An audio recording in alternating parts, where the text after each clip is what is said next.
Now that you're familiar with the basics of QGIS Desktop, you'll add some data collected with iForm to QGIS. This data represents locations of skilled nursing staffs collected by some community mappers in Hawaii. There are two main field data collection apps in the community health mapping workflow, ODK Collect and iForm. ODK Collect provides the data in a CSV file and iForm as an Excel spreadsheet. In this task, you'll be working with an Excel spreadsheet collected with iForm. So here I have QGIS Desktop open with the project as I left it at the end of task 3. The Excel spreadsheet data provided by iForm first needs to be converted to a CSV file. QGIS provides several tools for adding different types of data to your map. The Add Vector Data Layer button can be used to add shapefiles, as you saw in task 3. It can also be used to add an Excel spreadsheet.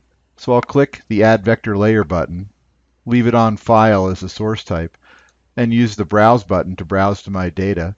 I'll set the filter in the lower right corner to All Files, and scroll down until I find the Skilled Nursing spreadsheet. Click Open and Open to add this spreadsheet to my Layers panel. Notice that it has a table icon next to it. To convert this to a CSV file, I'll right-click on it and choose Save As from the context menu.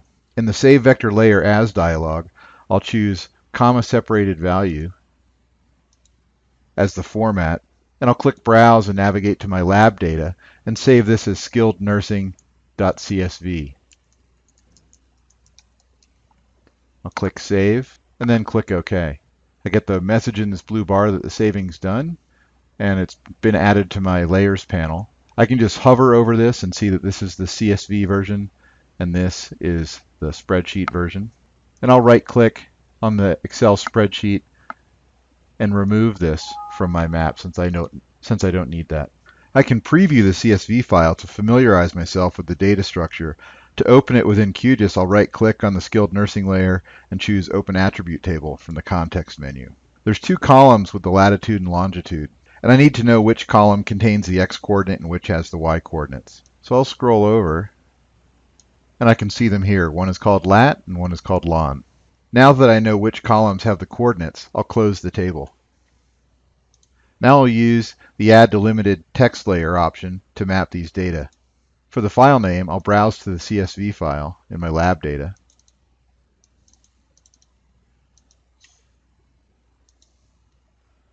Click Open. I want to make sure CSV is the delimiter here.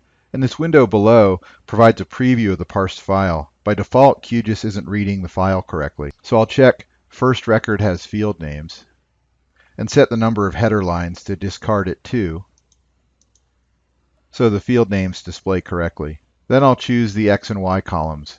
And here QGIS is identifying them correctly, long and lat. And I'll click OK. The Coordinate Reference System selector opens, asking me to identify the coordinate system of the coordinates.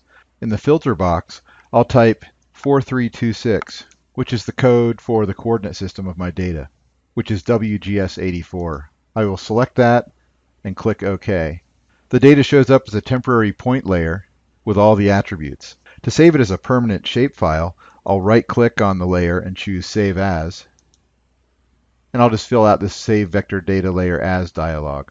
I'll choose Esri Shapefile as the file format. I'll click the Browse button to browse to my lab data, and I'll call this Skilled Nursing .shape. And I'll click OK. And the new layer is added to QGIS. I've successfully created a permanently mapped layer of the fieldwork. I'll disable the original mapped Skilled Nursing layer so that only the new shapefile version is enabled. With what you learned in Task 3, you'll style and label these new points. In this lab, you learned the basic layout and functionality of QGIS Desktop.